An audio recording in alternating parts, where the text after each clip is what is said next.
There's a massive difference between winning a basketball game and barely surviving one. And on Wednesday night inside Crypto.com Arena, the Indiana Fever looked anything but championship ready. What was supposed to be an easy bounce-back game against the Los Angeles Sparks quickly turned into a chaotic, uncomfortable struggle that exposed serious flaws on both ends of the floor. Instead of dominating a Sparks team that finished near the bottom of the standings last season, Indiana nearly let the game slip away in front of the entire league.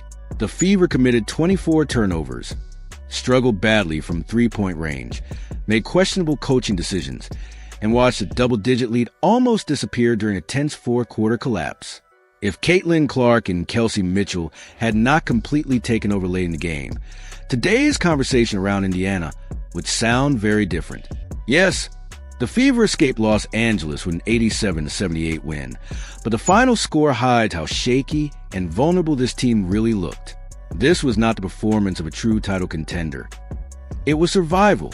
Serious basketball analysts are already pointing out the warning signs: sloppy execution, inconsistent shooting, poor late-game discipline, and major questions surrounding the rotation. The most concerning part is that this was supposed to be the easy stretch of the schedule. If the Fever are already struggling to close out games like this, the pressure and criticism are only going to intensify as the season moves forward. Whoa! That got a little hairy at the end of this game. At the end of this game, it got a little hairy, and wow, Caitlin Clark kind of saved the day here in the last quarter of this game. But even with that, in the second half, the Indiana Fever had trouble scoring points. I mean, no doubt about it. They got a win, but the Sparks, they couldn't hit water if they fell out of a boat. Let's start by looking at what actually went right, because in the middle of this chaotic basketball game, there were still moments of undeniable brilliance. Even with the shooting struggles, Caitlin Clark reminded everyone why she is already one of the most dangerous playmakers in basketball. She finished with 24 points, 9 assists, 4 rebounds, and 2 steals in just 31 minutes, while shooting an efficient 52.9% from the field and going a perfect 5 for 5 from the free throw line. When Clark is fully engaged as a floor general, she sees passing angles that almost nobody else in the entire WNBA can even recognize, let alone execute. She threaded transition passes to Kelsey Mitchell, connected beautifully with Monique Billings in the pick-and-roll game, and consistently found Sophie Cunningham in rhythm shooting positions. For much of the first half, she looked completely in control of the offense. Cunningham also delivered the exact bounce-back performance fans were hoping for after her disastrous scoreless opener against Dallas. She looked like a completely different player in Los Angeles, scoring 12 points on 5 of 9 shooting, while knocking down 2 3-pointers and posting the best plus-minus on the entire roster at +4. This was the aggressive, confident version of Cunningham the Fever desperately need moving forward. Meanwhile, Mitchell continued to prove why she is worth every dollar of her Supermax contract, pouring in 23 points on 9 of 17 shooting while staying red-hot from beyond the arc. Through the first 2 games of the season, she is averaging an incredible 26.5 points per game and has become the offensive engine keeping this team afloat. Billings also deserves major credit for stepping into the starting lineup and providing toughness in the paint, finishing with 9 points, 8 rebounds, and strong physical interior play. But unfortunately for Indiana, that is where the good news ends. Because once you peel back the layers of this 87-78 victory, what you really see is a team that still looks fundamentally broken in several critical areas. At 17, she still cannot find her three-point shot. I don't know what's going on. I think that's something that's consistent, in my opinion, with an injury of some sort, whether it's lower body, whether it's a back, whatever it is. By the way, Lexi Hull now wearing a back brace. I was in the Ben Daniel podcast chat tonight. We were joking. They're going to end up having the whole team in a brace if we're not careful. One of the biggest concerns coming out of this game has to be Caitlin Clark and her three-point shooting against the Los Angeles Sparks. Clark finished just 1 for 7 from beyond the arc, shooting a rough 14.3%. And through the first 2 games of the season, she is only 3 for 16 from deep. That is surprising for a player who shot 40% during the Iowa qualifiers and spent the offseason working with renowned shooting coach Brandon Payne to refine her mechanics. Right now, the shot simply does not look fully comfortable. Her signature step-back three has repeatedly come up short, often hitting the front rim, which can sometimes signal fatigue, timing issues, or even lingering lower body discomfort early in the season.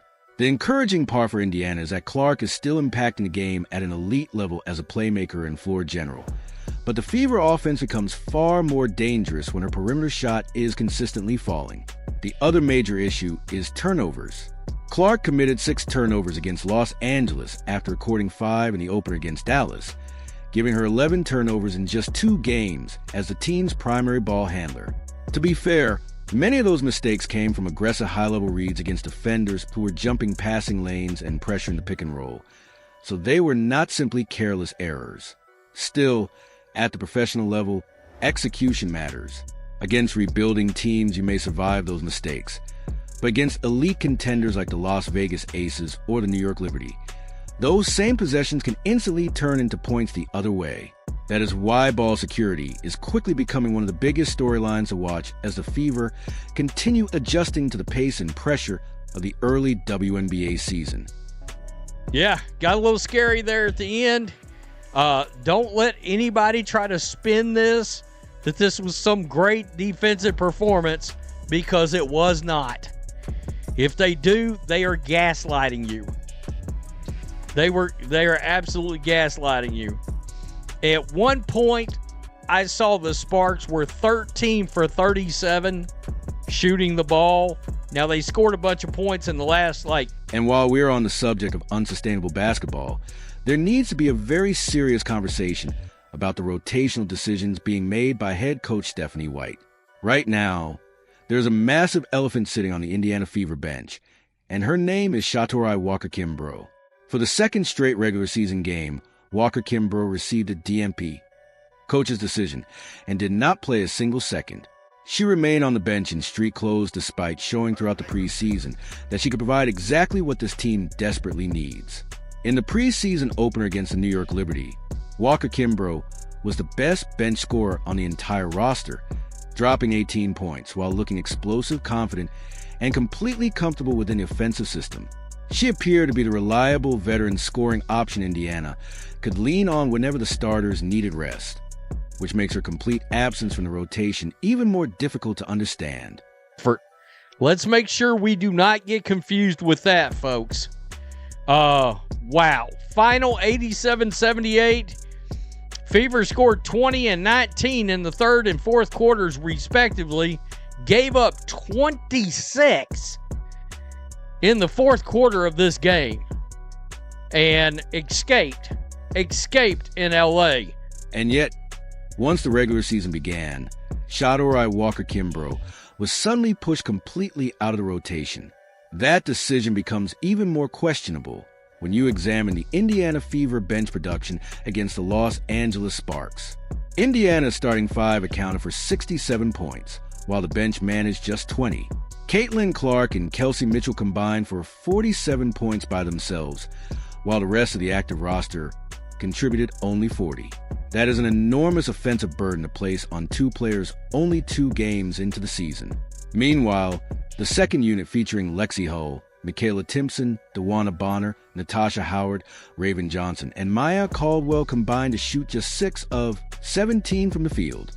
That does not necessarily mean the roster lacks talent, but it clearly suggests the bench unit is still searching for a reliable offensive identity and consistent scoring production, which is exactly why the Walker-Kimbrough situation has become such a fascinating storyline. While Indiana struggled defensively for long stretches, especially late in the second half, one of the team's most productive preseason scorers never left the bench. The big question now is whether these rotation decisions remain sustainable once the level of competition rises throughout the season. At the end of the half, after they went to half, got into it with the ref, got teed up. Got teed up in this game. So that was interesting. And then, guys, we got to see this. Here's Caitlin with the three. Look, the catch and shoot might have. And as if the bench struggles were not concerning enough, the Indiana Fever now have another major issue to confront: the disappearance of franchise center Aaliyah Boston. Just months ago, Indiana committed to Boston with a massive 4-year contract extension because she is supposed to be the foundational anchor of this defense and the dominant pick-and-roll partner alongside Caitlin Clark. On opening night against the Dallas Wings, she looked outstanding, shooting 9 of 14 from the field while adding 7 assists. But against the Los Angeles Sparks, she completely vanished offensively. Boston played 22 minutes, attempted only 3 shots, and failed to make a single field goal, finishing 0 for 3 from the floor. Her only points came from 4 made free throws, while she added 7 rebounds, 0 assists, and eventually fouled out with 3:32 remaining in the fourth quarter. That simply cannot happen from a franchise cornerstone in a tight basketball game. Yes, Boston is still working her way back into full conditioning after the lower leg issue that sidelined her throughout the preseason, and there is clearly some rust to shake off. But the Fever do not have enough margin for error to survive games where both Boston and Clark struggle offensively at the same time. They barely escaped Los Angeles, and against elite front courts like Jonquil Jones and the New York Liberty, performances like this could quickly turn into blowout losses. And then there's Lexi Hull, whose offensive struggles are becoming another growing concern. Hull played just 12 minutes and scored only 1 point on 0 for 1 shooting. Through 2 regular season games, she has logged 25 total minutes and scored a grand total of 1 point. This is the same player who shot 47% from three-point range last season and was expected to provide the elite floor spacing necessary for Clark to attack the paint effectively. Right now, however, Hull still appears heavily limited by her hamstring injury, with the Fever medical staff clearly managing her workload carefully. The problem is that at the moment, she has become almost a complete non-factor offensively. Without her perimeter gravity stretching the floor, opposing defenses are collapsing into the paint and daring Indiana to beat them from outside. 9 of 17, 1 of 7 from three-point range, 9 assists, 24 points. For Caitlin Clark, Kelsey Mitchell, 23 points, 9 of 17, 3 of 9 from three-point range. Sophie added in some valuable points tonight. She had 7 rebounds, 12 points.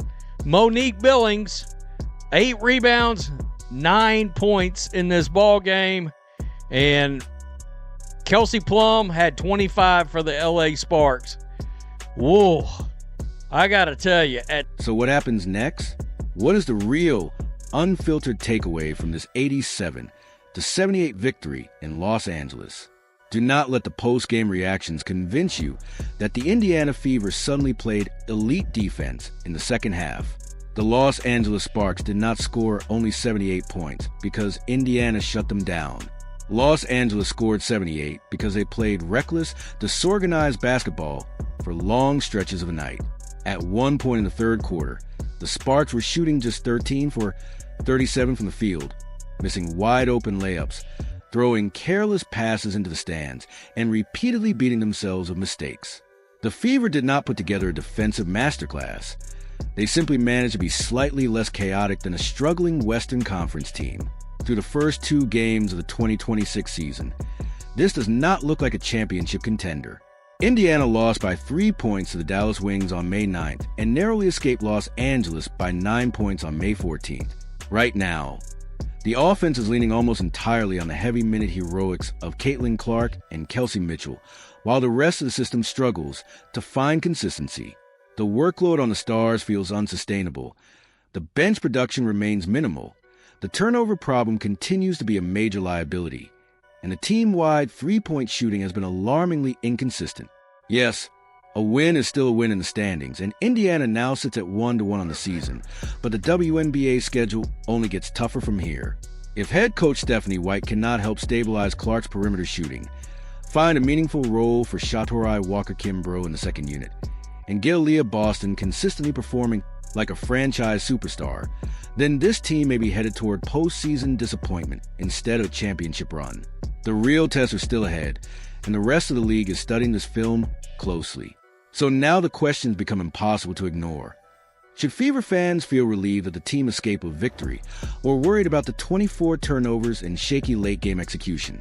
Is Caitlin Clark simply dealing with early season rust from three-point range, or is there a deeper concern developing? And why is Walker Kimbrough still glued to the bench despite the offensive struggles? Those are the storylines that will continue following Indiana as the season moves forward.